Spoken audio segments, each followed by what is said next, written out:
Deputado Eduardo Bolsonaro. Mas o vereador Carlos está lá no Rio de Janeiro. Vou falar dele um pouquinho, até porque ele é um dos precursores do projeto lá na Câmara Municipal Carioca. A nossa Constituição tem mais de uma centena de artigos. Mas antes dela, tem um parágrafozinho ali que se chama preâmbulo. Eu vou ler para os senhores aqui um trecho do preâmbulo. Ele começa lá, né? Os constituintes. Nós, representantes do povo brasileiro, reunidos em Assembleia Nacional Constituinte, para instituir o Estado Democrático, depois ele segue um pouquinho adiante e fala em determinado momento, fundado na harmonia social e comprometida na ordem interna e internacional com a solução pacífica das controvérsias. Promulgamos, sob a proteção de Deus,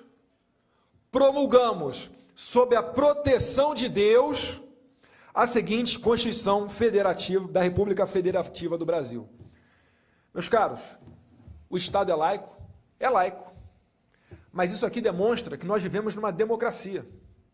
Vocês viram aqui, por acaso, dizer morte aos religiosos de matriz africana? Vocês leram aqui, ou conseguem interpretar a partir daqui, morte aos espíritas?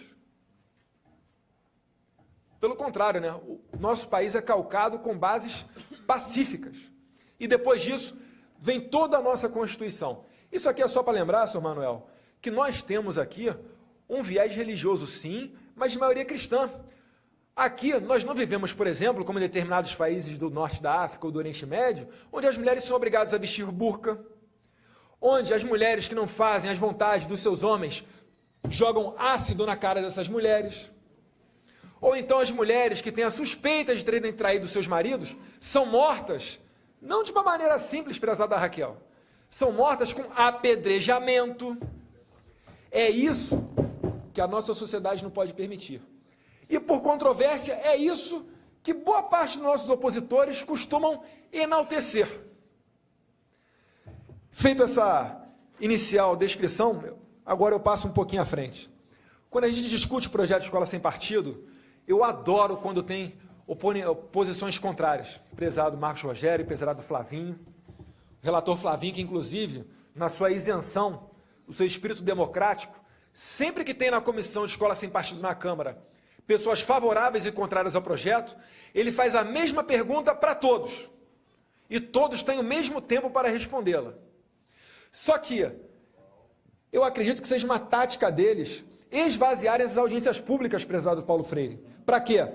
Para quando for discutir a matéria lá no plenário, ou quando for falar para a sociedade, olha, escola sem partido é um projeto que não foi debatido.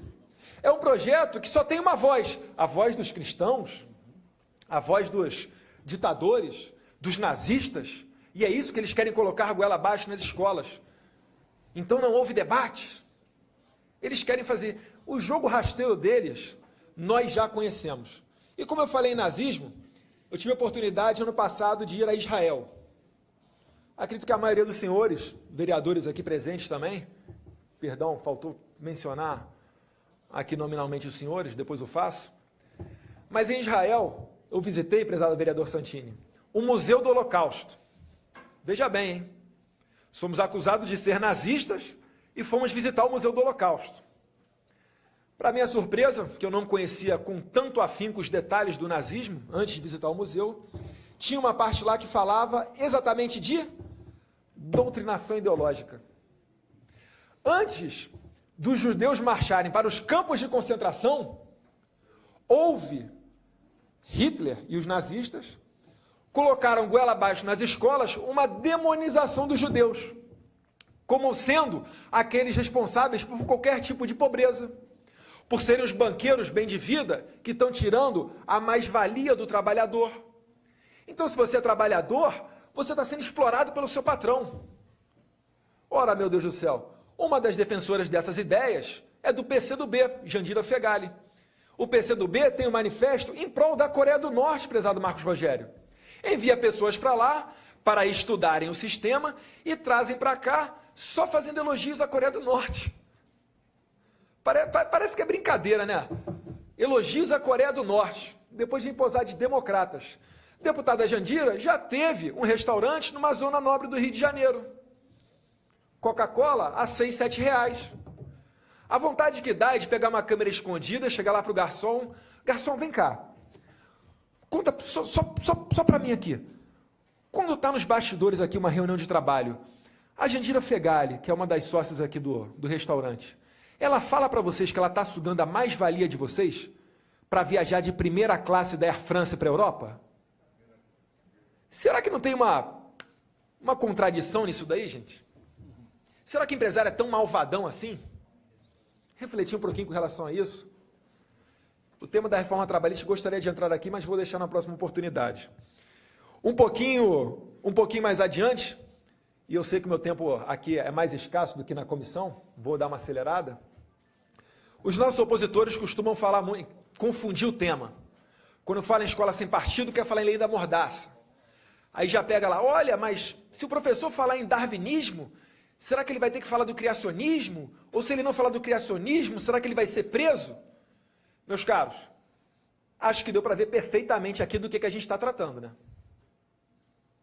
Não tem nada de professor ir para a cadeia ou professor ficar com receio de explicar as diversas correntes doutrinárias. A gente está falando aqui de professores que querem colocar temáticas na escola que não são de responsabilidade da escola. Quem acompanha os debates na Comissão de Educação e do Escola Sem Partido percebe que ali existem diversos deputados que falam o quê? Educação é papel do Estado. Não é papel do Estado. É papel da família, a ser complementado pela escola. A escola entende-se Estado. Eles falam o seguinte, mas se a gente não debater masturbação, gravidez na adolescência, as nossas crianças vão continuar engravidando. É preciso que a gente debata isso em sala de aula. Ora, meu Deus do céu, convido vocês a fazer uma ré cronológica aqui. Vamos dar uma ré? Durante um bom tempo, ela teve um convênio estadual com o governo do estado do Rio Grande do Sul. Governadores ali, Olívio Dutra, Tarso Genro, todos os dois do PT, e hoje em dia o Estado está parcelando o salário dos servidores. Espero que eles aprendam essa lição, a não colocar gestores desse malfadado partido lá. GEMPA é uma ONG, um pouquinho mais adiante, e ela fez essa cartilha. Isso daí é para alfabetização das crianças. Um joguinho lá, uma cartela para o bingo, prezado Tenente Santini. Olha lá o que estão ensinando para as crianças. Policial, dinomir, camburão, maconha, irmão, loló, cocaína. Então esse negócio de E de escola, B de bola, D de dado, C de casa, isso é coisa de retrógrado, isso é coisa de conservador, isso é do tempo dos seus pais. Hoje em dia é cocaína, é maconha, é loló, é polícia. Vamos dar um passo adiante. Pode passar, por favor. E aqui eu entro em Paulo Freire. Paulo Freire, se vocês forem ler o que Paulo Freire escreve, eu recomendo muito Café, porque é difícil de você conseguir entender as palavras dele. Eu vou abrir aqui o parênteses para falar um parágrafo de Pedagogia do Oprimido, do nobre patrono nacional da educação. E eu quero depois, presta atenção, quero depois que levante o braço quem entendeu. Eu estou falando sério, eu quero que depois levante o braço, os deputados também, quem entendeu. Um parágrafo de Paulo Freire. Na verdade, não há eu que se constitua sem o não eu. Por sua vez, o não eu constitui do eu, se constitui na constituição do eu constituído. Desta forma, o mundo constituinte da consciência se torna mundo da consciência, um percebido objetivo seu, ao qual se intenciona. Daí a afirmação de Sartre, anteriormente citada, abre aspas, consciência e mundo se dão ao mesmo tempo, fecha aspas. Se eu escrevesse isso aqui no meu tempo de escola, o professor ia me dar 0 e ia falar, ô malandro, eu conheço essa técnica de encher linguiça muito antes de você pensar em entrar aqui para fazer a minha prova. Exatamente. Eu estou lendo aqui o parágrafo de Paulo Freire, né, uma matéria da Folha de São Paulo, escrita pelo Leandro Narlock. E ele fala exatamente isso daí, né? Ele fala, ó, alguns trechos de Pedagogia do Oprimido dão a impressão de que Paulo Freire foi professor de Dilma Rousseff. Eu recebi aqui mais um vídeo da Dilma. ex-presidente, mas continua palestrando aí. Daqui a pouco vai falar, né? Que está recebendo 400 mil por palestra. Igual um outro ex-companheiro de partido dela. Mas entrando aqui, ó, na abordagem do tema. Pedra ali é pedra de crack. Consegue perceber ali? Na penúltima fileira, coluna do meio? Por que Paulo Freire se relaciona com isso daí? Porque Paulo Freire prega o quê? É a aplicação da realidade na sala de aula. Qual foi o deputado, não sei se foi o Ronaldo Fonseca, que falou que numa discussão com um professor, o professor virou para ele e falou, olha, mas as pessoas fazem sexo. A gente precisa mostrar isso aí dentro da sala de aula. E o deputado retrucou, ora, a senhora é casada, né? Sou. Quando a senhora vai fazer sexo com seu marido, você não fecha a porta da sua casa para que seus filhos não vejam? Fecha. Ué, seguindo o raciocínio dela, era para deixar aberto. Era para fazer no ponto de ônibus. Todo mundo não faz? Meu Deus do céu. Pode passar adiante, que agora é para cair para trás. Não, mas essa daí está até suave. Mais uma. Essa aí é uma historinha. Vou ler para os senhores aqui. Dinomir é o nome de um dos personagens. Eu peço mais 3 minutos só para concluir, que eu quero só passar um vídeo no final. Prezado presidente. Dinomir é um amigo dos alunos que o conhecem pelos livros em que ele aparece. Quando o Patrick estava aprendendo a ler, um irmão do Dinomir se envolveu com tráfico de drogas. Para crianças, tá? Dinomir ficou muito atrapalhado e não sabia o que fazer. Pediu ajuda para a turma na qual estava o Patrick. São do Dinomir as cartas que seguem. Aí lá em cima, queridos alunos da professora Ângela, nem imaginem. Cheguei em São Paulo e encontrei o meu irmão na maior furada. Estão brigando pelo comando. Comando de quê, né? E ele está jurado de morte. O que vocês acham que devo fazer? Um abraço, Dinomir. E embaixo, né? Ele agradece. Queridos alunos da professora Ângela, valeu pela dica de vocês. As dicas foram: 1. Chamar o camburão. 2. Fugir para o GEMPA, que é a ONG que faz o livro. Ir para o Japão. E por último, prezado Tenente Santinho, dar dinheiro para a polícia. Estão ensinando que subornar policiais é uma alternativa quando você é pego com a boca na botija. Quando você tem problemas com o comando. Vocês conseguem entender a obviedade do projeto Escola Sem Partido? De apenas fixar 6 deveres do professor na porta da sala de aula. Deveres esses que já existem. A gente não está criando nada. E ainda assim é uma resistência espantosa. E agora eu peço, por último, para colocar um vídeo. Fui eu que fiz o vídeo. Para vocês terem noção de como isso aqui se relaciona com a nossa realidade. E mais uma vez, né, aqueles autores, os comentaristas que são a favor do projeto, trazem aqui provas cabais e argumentos de que como ocorre a doutrinação dentro da sala de aula. Como se não bastasse, eu trouxe aqui também um livro. Foi me entregue por uma mãe de um aluno em Porto Alegre, que ensina aqui, né, na cartilha de alfabetização, por exemplo, palavras como maconha, cocaína, drogas. Do outro lado aqui, ó, pedra, como se fosse pedras de crack.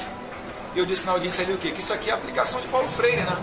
É colocar a realidade dentro da sala de aula.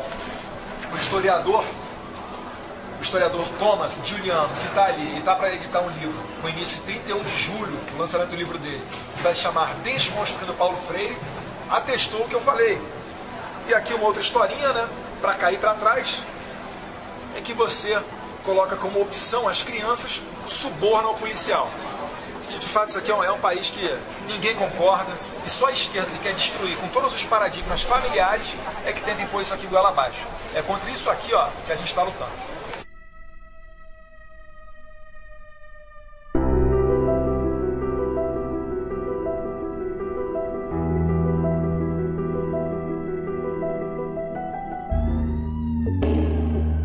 Quarta-feira.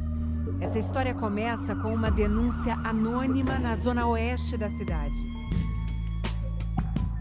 Uma guarnição nossa recebeu via rádio uma informação que, possivelmente, numa mata dentro da comunidade do Gardênia, haveriam supostos meliantes armados de fuzis. Pedimos reforço, porque é mata fechada. Os 8 policiais seguiram até o lugar indicado na denúncia. Eles relembram agora a surpresa que tiveram. Sofá usado por eles. Aqui havia uma mesa, nesse ponto aqui, algumas imitações de arma feitas de madeira. Uma delas era pintada de branco, imitando um fuzil. Não era uma boca de fumo, era uma brincadeira de crianças. Um material bem próximo da realidade, acondicionado em saquinhos plásticos, né? O que seria a droga, no caso a cocaína era representada por leite em pó. Um achocolatado representando a maconha, né, por ser de cor escura, e também tinha um caderno de contabilidade. As notas falsas. Usaram balinha para, como se fosse pedra parecendo pedra de crack. 5 crianças com idades entre 10 e 13 anos. Elas poderiam estar agora no campo de futebol, brincando numa praça. Eu falei para ele, rapaz, você tem noção do que essa brincadeira para você representa aqui, o perigo que vocês estavam correndo? A gente entrou aqui porque teve uma denúncia. Vocês foram confundidos com traficantes. E, poxa, tio, eu não sabia disso não. Não sabiam o que fazer. Algumas correram, outras permaneceram no local totalmente congeladas, totalmente assim, amedrontadas, porque elas tomaram um susto com a abordagem dos policiais, pela quantidade de policiais envolvidos na operação. Havia sim uma denúncia a ser feita ali. Cuidado, infância perdida. Tem crianças que, infelizmente, são ensinadas a admirar. Existe essa realidade nas favelas, tanto que elas tem muitas delas aí no tráfico, infelizmente, essa realidade triste. Eu acho que tudo é orientação, a criança tem que ser orientada. Foi feito contato com os pais dessas crianças e foram entregues aos responsáveis. Tragam seus filhos para perto de vocês. Tragam os seus filhos, orientem, conversem. O que acontece é que em 2 minutos está no celular deles, está na internet. Então tem que haver um controle dos pais, sim. E muita conversa, muito diálogo. Muito diálogo. É contra isso aqui, ó, que a gente está lutando.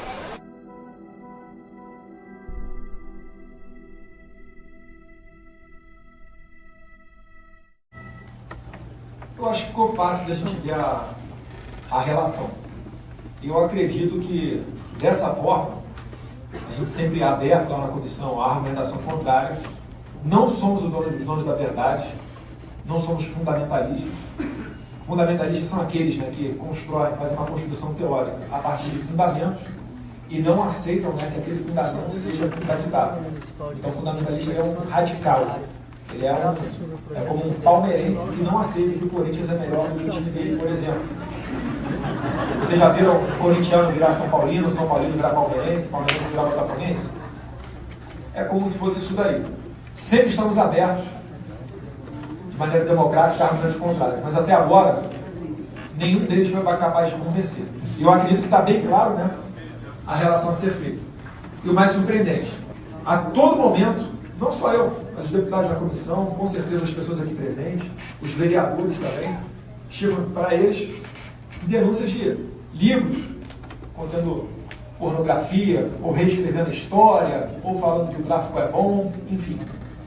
É contra isso aí que a gente está lutando, Gustavo. Obrigado por todos, forte abraço.